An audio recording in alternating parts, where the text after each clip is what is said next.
नमस्कार दोस्तों। आज की एपिसोड शुरू करने से पहले एक छोटा सा रिक्वेस्ट, अगर चैनल में नए हैं तो हमारे चैनल को सब्सक्राइब करें और वीडियो को लाइक करें। वायरल गर्ल मोनालिसा की जीवनी। 16 वर्षीय माला विक्रेता मोनालिसा भोसले, जिसका जीवन प्रयागराज में महाकुंभ मेला 2025 में रातों रात बदल गया।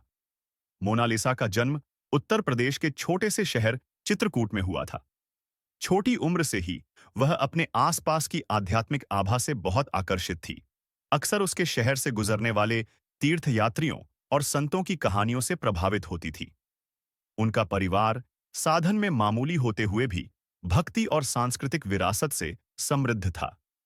उनके पिता एक स्थानीय कारीगर और उनकी मां एक गृहिणी ने उनमें पारंपरिक मूल्यों और शिल्प के प्रति गहरा सम्मान पैदा किया।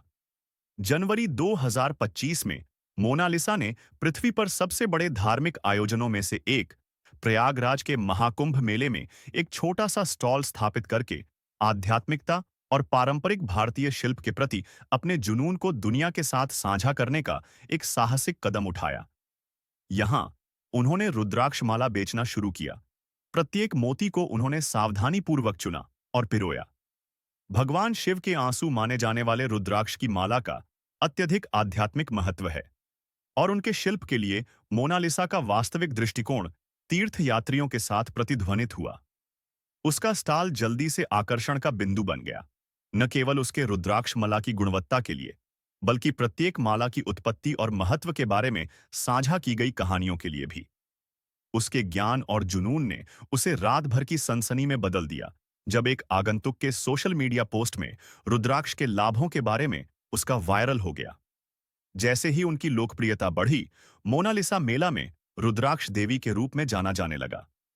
उन्हें कई क्षेत्रीय और राष्ट्रीय समाचार आउटलेट्स में चित्रित किया गया था, और उनके साक्षात्कारों ने रुद्राक्ष मोतियों के सांस्कृतिक और आध्यात्मिक महत्व के बारे में जागरूकता फैलाने में मदद की। उसका दृष्टिकोण न केवल वाणिज्यिक था, बल्कि गहरी शैक्षिक भी था, जो पीढ़ियों को हिंदू आध्यात्मिकता की जड़ों तक ले जाता था। अपने स्टॉल की सफलता के साथ मोनालिसा ने अपने समुदाय में निवेश करना शुरू कर दिया।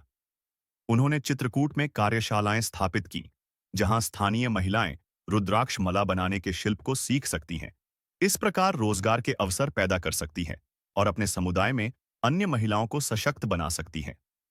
उन्होंने वंचित बच्चों की शिक्षा को बढ़ावा देने के लिए स्थानीय स्कूलों को अपनी कमाई का एक हिस्सा भी दान किया। 2025 तक मोनालिसा ने एक ऑनलाइन मंच बनाकर अपनी पहल का विस्तार करने की योजना बनाई है, जहां दुनिया भर के लोग प्रामाणिक रुद्राक्ष माला खरीद सकते हैं और उनके आध्यात्मिक महत्व के बारे में जान सकते हैं। उसका लक्ष्य स्थानीय शिल्पों को संरक्षित और बढ़ावा देने के दौरान वैश्विक दर्शकों के लिए आध्यात्मिकता को सुलभ बनाना है। मोनालिसा भारत के आध्यात्मिक परिदृश्य में एक विनम्र, अभी तक हड़ताली व्यक्ति बनी हुई है, जो विश्वास के सार और सांस्कृतिक विरासत की स्थायी शक्ति का प्रतीक है। उनकी कहानी कई लोगों को प्रेरित करती है, जो पारंपरिक भारतीय आध्यात्मिकता के साथ एक सार्थक संबंध चाहते हैं।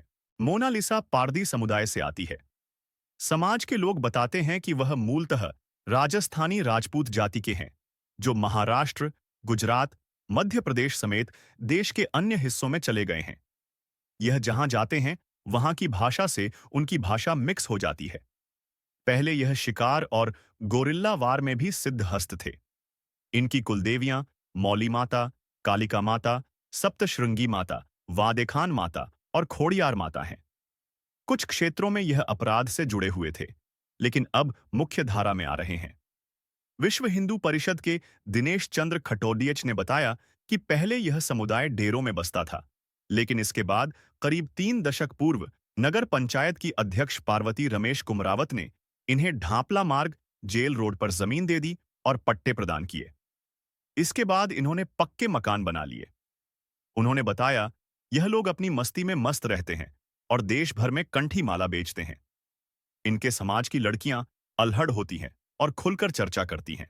उन्होंने बताया कि खरगोन जिले के छोटी खरगोन और महेश्वर में करीब 700 पारदी लोग हैं।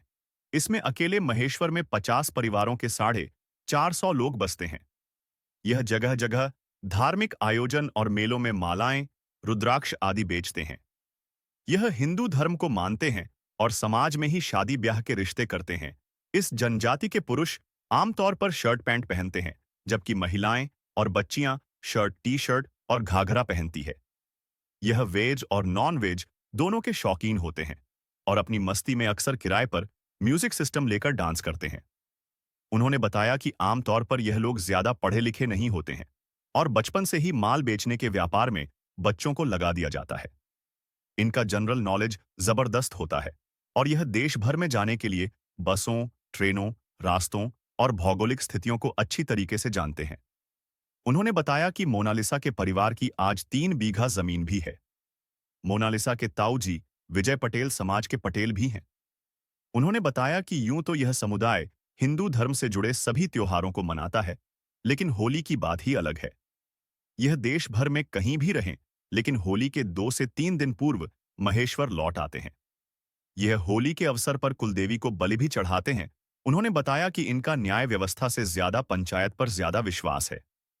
किसी भी विवाद या झगड़ा होने की स्थिति में यह समाज पटेल को अपनी व्यथा सुनाते हैं और उसी के मुताबिक विवाद का निपटारा करते हैं। ब्रिटिश राज के दौरान पारधियों को क्रिमिनल ट्राइब्स घोषित कर दिया गया था। 1871 में लागू हुए क्रिमिनल ट्राइब्स एक्ट ने लगभग 500 जनजातियों को इस दायरे में ला दिया था। हालांकि 1952 में पंडित जवाहरलाल नेहरू की पहल पर इन जनजातियों को विमुक्त कर दिया गया, लेकिन समाज में उनके प्रति नजरिया नहीं बदला। आज भी उन्हें विमुक्त जनजाति कहा जाता है, जो उनके अतीत की याद दिलाता है। इस कलंक की वजह से समाज और सरकार दोनों ने ही उन्हें पूरी तरह से अपनाया नहीं है।